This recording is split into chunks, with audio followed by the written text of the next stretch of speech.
Joined us. This is the Rhythm of Praise with myself, Ronnie L, and you. We are here, of course, in the studio with a special guest, Miss Claire, and we're going to be having a conversation with her. You are, of course, listen to the beautiful sounds that she has created there, and I think, I don't know if you can say she has created, but, through God's intervention, the Holy Spirit, Ungo Fanelwe is this one that's playing right now, and we're going to be chatting to her and getting to know a bit more about, what sits behind this beautiful music that you hear on all the radio stations, week in, week out. Of course, she's not a stranger to the gospel music industry, and quite I think, a tapestry of art that you get from the type of work that she has done over the last, many years, actually. So let's welcome Miss Claire to the studio. Let me see if your levels are okay there. Hi, Ronnie. Good morning. How are you? I'm good. I was laughing at you because you're going to be late for church. For church.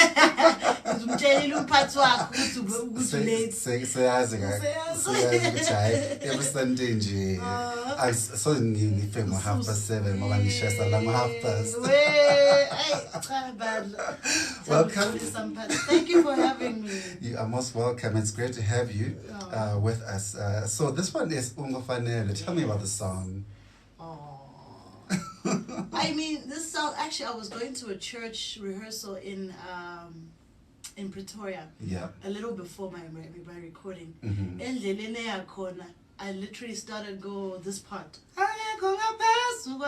And for a while I kept singing it. It was random. It was random. Yeah. The song, I kept singing it, and then I went into the and then I sang that the whole way. When I got there, I was like, guys, don't ask. Here's a song. Yeah, it is. And I made them sing it, and then we went into English, and then it became our new anthem. Right there. Because I like to ask, artists what their process of writing is, and I just find that it's so different for everyone. Different. And sometimes it happens, it's either contextual, or you're in a place, or it just drops. Or it just drops. It It's just always drops. different. Or sometimes in the toilet. That's true, because that's Guys, the time you get toilet. to think. You're in a sacred place. You are very vulnerable. So you can't be proud in that place. There's no place for you to think, oh, I'm so cool, I'm so smart. It's you and God. It's you and God there. and so this segment of the show, it's really just to get to know the artist and the minister behind the music. Because I think most of us, we listen and we hear the beautiful outcome, the end product of what we hear on the album and what we hear on the radio stations, on the airwaves, but we never really get to know that there's actually a real person behind this. There definitely is. There's a real person who's also on their own relationship and their walk with God. So where does this journey begin with you?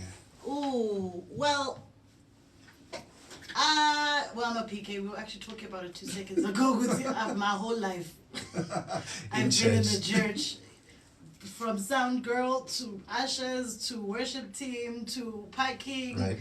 everything that we've done. That's all the departments.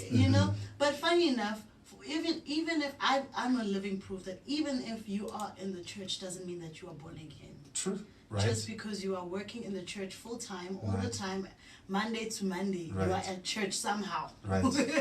Right. But still, you are. It doesn't mean that you are born again. Because I felt and I knew the difference. Because I was still a moral girl. Yeah. I still didn't go to parties. I still was away from boys. But because I was a listening child. Yes. And I was a listening child, but it doesn't mean that I'm convicted by understanding why that is so. So when I got born again, there was a huge difference. Oh, this is why. This is what it means, yeah. This is why we were being told to get born again. All this that was rules before. Yes. Is now my identity. Right. Right. and it's different. So I got called a little after I got born again, and that is the long story of my life. My calling is literally a 6-year story. That takes forever, but it was weird to find out. Okay, I've never heard of anyone being called into music. Right. It was very strange for me to understand. So I couldn't identify it as a calling. Calling, yeah. I just thought it was something that I've been doing my whole life because when I say my whole life, at 11 I was already running the church choir. Wow. I was still in Sunday school, so there was a fight between my mom and the Sunday school teacher. I can just imagine. At some point, I could And they were respecting me. I was like, I don't know how this is happening. But funny enough, all these things that were music related just came funnily easy for me. Yeah. Like from the fact that from that, and I'm running the church choir, to the fact that before I could even release anything, before I could even think that I'm going to be an artist, while I was still in interior design, I was busy being asked, and I was in posters with people who've had 5 albums at the time, and I was like, why am I here? Now I have to think of songs. And I'm like, I'm not trying to be, because you know how I am. So I had to write songs specifically for gigs, because I'm just like, what must happen? What must happen now? So I was literally like seeing all these people that I love and I appreciate, and I'm in the same poster as them. To the fact that right now, producers and artists that I'd never dreamed of meeting, knowing, are literally in my phone. They're producing my songs. Wow. It's like, it's weird. Like the calls that I'm talking, the people I'm talking to, I'm like, guys, this is not normal. Like it feels surreal. It's and all like, still is surreal. Really happening? You'd think by now I'd be like, okay, this is normal. This happens to me. And so that is quite actually that's quite curious for me, because for a person like you who's been like on, I don't know, I mean, all over the continent on various stages, big platforms. I mean, you signed up to Motown. We're going to talk about that. I mean, it almost feels like, but this is your journey. You should be here. You should be here for it and ready for it. All of it. It feels like it should, right? Yeah. But I'm looking at people that in here, right now, that I respect and that I love, and that I really look up to. Yeah. And I'm putting, I want to say this right, I'm putting my expectations towards this career in their expectations. Right. It feels like I should do that, because like success looks like that. Because they're lovely, they're successful, they're doing great, they're loved. So my head, success looks like that. So when it happens outside of that, I'm like, I don't know what am I supposed to do with this? Okay, so I'm realizing that, my journey is with God. Let me just focus on what God says I must do, how He says I must do it, and all of that, and then that will lead me into understanding what's okay. Yeah, but it's surreal, and I've stopped. I was saying to the PR Motown, she was saying, how are you feeling when I took out the song? You're now a global artist. I'm not sure how to feel, because I don't know if I'm allowed to be proud. Right. Because I had no part in getting to where I am. So I'm like, I don't know if I should say yes. She's like, no, but you should be proud. I'm like, yeah, but it's great. And I'm gonna know how to feel. But there are people I know who sing better. There are people I know who look better. There are people I know who. I think we're gonna talk about. Sing a kuza manje. They are. What? But calling is a very important thing. So I was going to say, so the part that you played, I think, here is that you accepted the call. Exactly. Because you could have decided, no, I'm going to continue interior design, and God, I'll see you later. And then you miss the opportunity and there. That's what God is looking for. Exactly. Vessels to use. And if you're not there, He'll use a stone and He'll use a donkey. And then, because He doesn't have time to wait when the time is, now it's, And so I think, and so in that whole space, in that whole process, and kind of where you are now, how does, and I want to maybe echo the same question that your people at Motown are saying. So, where do you feel you are in the journey of being this minister who ministers in this type of way, considering that we look up to you. There are people that look up to you, the global artist that you are, and I think that's something you must embrace. That's where you are. As much as some will have to acknowledge, I'm award-winning, I'm multi-award-winning. I am, you are a global award-winning artist.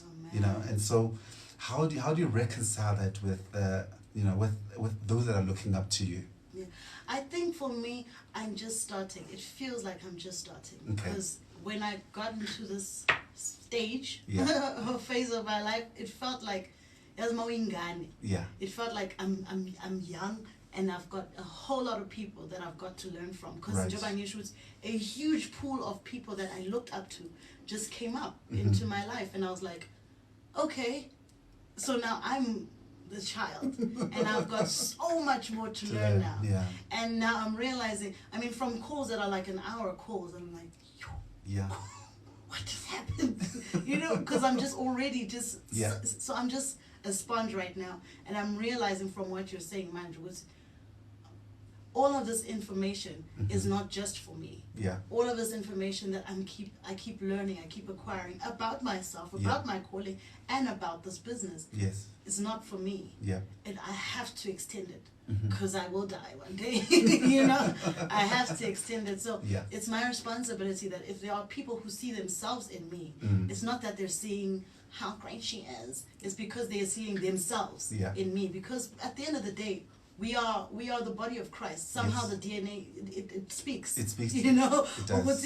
I think you're my blood, so I have to speak to my siblings. Yo, this is how we do, like her. Right. This is how we are, like her. This is how we talk. This is like how we her. get to this. This is how. Exactly. Yeah. So I think I take it more as a responsibility. Yeah. And that's what they were asking was, how does it feel? Well, I get the question a lot. How does it feel to be? I'm like, it's precious, but it's pressure. Right. A whole lot of pressure. It's an honorable burden, because in as much as yay, it's great, but I Milan Sheshan get the excitement and now start being a student. Right. Exactly. So that I can be a worthy icon. Because right now, I don't feel like I'm a worthy icon.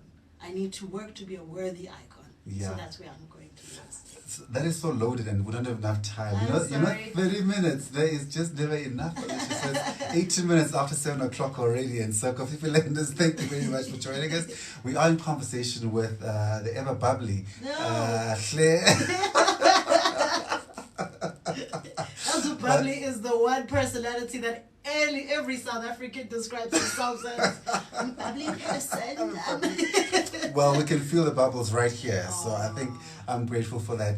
And so maybe the next question for me is, I mean, seeing as you are, at this level now, what have you learned about collaboration and working with other artists, and the fact that now you've got this much bigger pool that you're drawing from, and that is, growing you from the level that we thought you were, and now you're like escalated to like the stratosphere of things.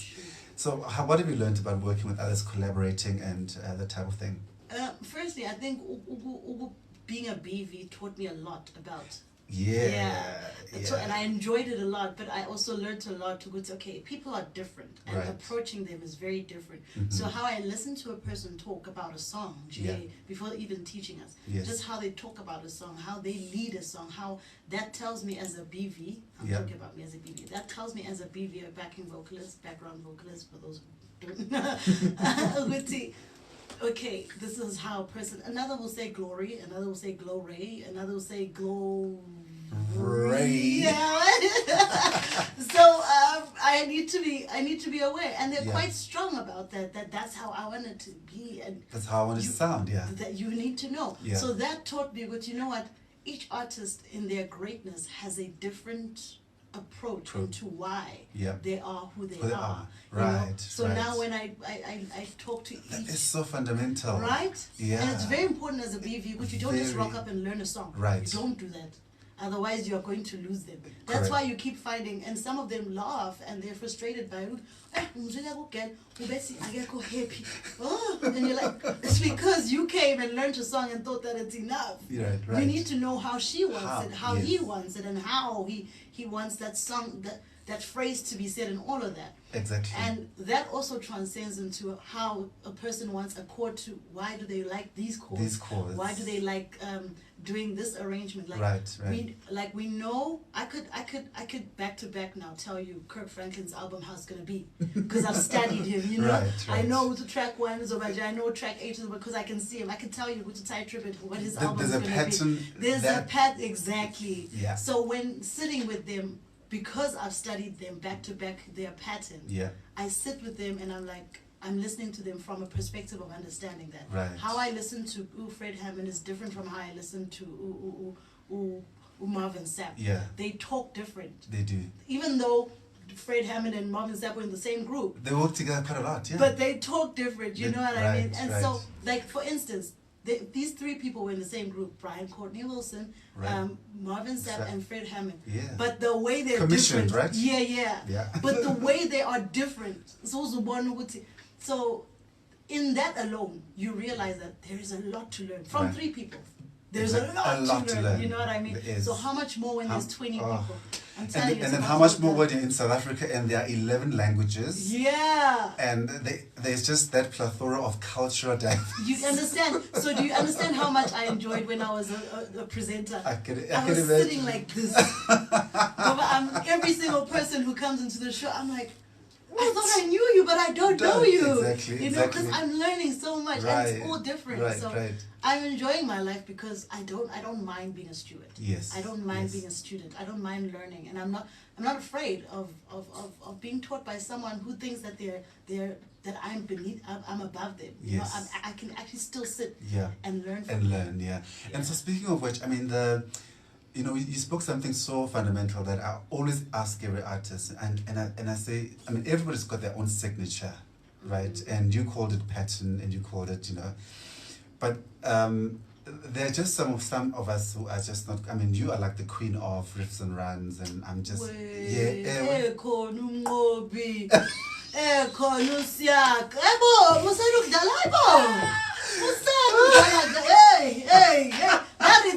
day one that's okay. So they're going again. You are not getting out of that one. And so, what would you say to a new artist, an upcoming artist who is trying to find their voice, trying to find their style, trying to find themselves in that whole space? I mean, it is big, like you said, there is, of course, the big people that we look up to, Benjamin Duo, and our fathers, Mom Rebecca. And what would you say to someone that's coming and starting out in this space? In as much as you like one person, so in as much as you're a fan of Ronnie, and you really love him, and you're like, oh, I want to be like him, still listen to a lot of people. Don't just listen to Ronnie, because you'll end up being so inspired by Ronnie that you be Ronnie, and then I was like, so who are you listening to? And then we never get to hear you. But if you listen to a lot of people, you end up, how do I say it? You find your own identity into how to incorporate the people that you all love. You know what I mean? So I would just say that very important. Even though you love one, diversify your ear, and not just in artists, but in style, from traditional to jazz to gospel to rock to all of it, and just listen to it. There are elements in all of them that will really tune your palette and your vocab and your everything. So, like, for instance, there are pop songs that I'm like, I still need to learn from that. Because they're like there are people who do stuff and you're like, I don't know how she did that.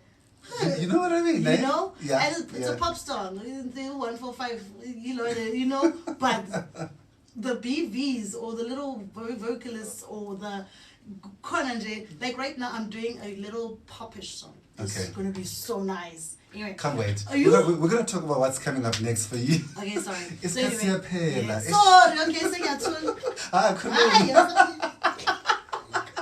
do it. And then she says she's not bubbly. But it's just to make sure that there is no school, unfortunately, for how to do ministry. So you have to be your school. The school is the industry. Listen. So I would like to ask you, I think it's probably the last question that we've got time for. And so, I mean, I've worked with you in church, I've worked with you, and I've just seen a depth in terms of ministry, because I want to talk about ministry, because we're talking about music and industry and all of that.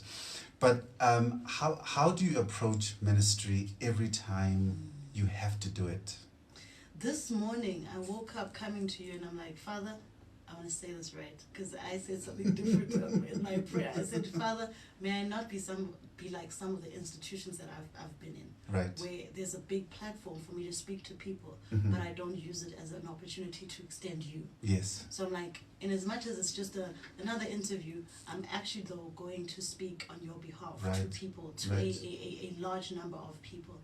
Can you help me say it right? Yes. Can you help me extend your heart right? Right. So every single time that you are going to find that I'm going to find myself in a platform, I always know that that's not my platform. It's not a platform about me, for me. Yeah. It's a platform through me. Yes. So I need to make sure that in as much as there'll be things or questions or elements that are including me, but it has to somehow lead back to God. And God will give me the words for it. Yeah. So as a minister, it's a which is why it becomes hard to be like, yes, I'm this girl. Even when I won, I don't know if you saw the video, when I won an award, I was just like, I didn't get to practice. I was just shocked. I'm like, what? I didn't get to practice this part. Do I jump or do I? Because I feel like I don't have a part. I don't have what do you call? I don't have the authority to take any ownership, any credit of what the accolades are about. Because most of the songs I wrote in my album, I could not have written by myself, especially in that period, because I was, you know. So it's a thing of, I really don't know how to thank God for this. So even right now, when I'm going into ministry, because of that, yonke into engiyenza in and through and about and for Him. Yeah. So wow. That is so that is so important. That is so important. So I mean, gosh, man, this time just runs away with us. 2 minutes before we need to go. I'm sorry. And so what would you say? What are your final words to our listeners this morning? My final words. Well, we were actually saying Snowbone aslele. You know, we have not been sleeping. Like, people have started December. We have not started December. You're still working. And you know what? Because we are servants. And we've decided to serve with all our hearts. And so, like, we're preparing for Thank God Fest. It's on the 28th of January.